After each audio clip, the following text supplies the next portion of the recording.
பொதுமக்களிடம் மன்னிப்பு கேட்டுட்டு அவர் அரசியல் இருந்தே ஓய்வு பெறணும். திமுக அத்தியாயமே முடிஞ்சிருச்சு. திமுகவின் அத்தியாயம் முடிந்துவிட்டதாக அமைச்சர் நிர்மல்குமார் கூறியதற்கு திமுக முன்னாள் அமைச்சர் ரகுபதி பதிலடி கொடுத்துள்ளார். அவர் மக்களுக்கு தீர்ப்பு அளிச்சிருக்காரு. அந்த காலம் பொதுமக்களிடம் மன்னிப்பு கேட்டுட்டு அவர் அரசியல் இருந்தே ஓய்வு பெறணும். திமுக அத்தியாயமே முடிஞ்சிருச்சு அப்படின்னு சொல்லி சொல்றாரு. எப்ப அதிமுகவும் திமுகவும் கூட்டணி போட்டு ஆட்சியில அமரும் நினைச்சாங்களோ அப்பவே திமுக அத்தியாயம். நான் அது பொய்யான குற்றச்சாட்டு. நிர்மல்குமார் என்ன உத்தம புத்திரனா, மேல இருந்து குதிச்சு வந்திருக்காரா, சத்திய புத்திரனா?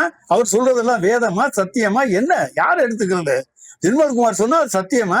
நிர்மல்குமார் சொன்னா உண்மையா? அவர் பொய்ய சொல்றாரு. நான் திரும்ப திரும்ப சொல்றோம். அதுக்கு ஆதாரம் இருந்தா சொல்லுங்க.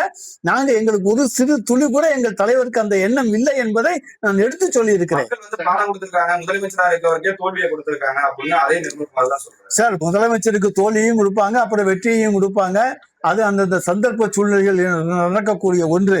ஆனால் நாங்கள் 5 ஆண்டு காலத்திலே மக்களுக்கு செய்திருக்கிற சேவைகளை போல இந்த 5 ஆண்டு காலத்தில் அதுல பாதி அளவு இந்த அரசு செய்து காண்பிக்கட்டும். அப்புறம் அடுத்த தேர்தலில் பார்ப்போம். பாதி கூட செய்ய முடியாது.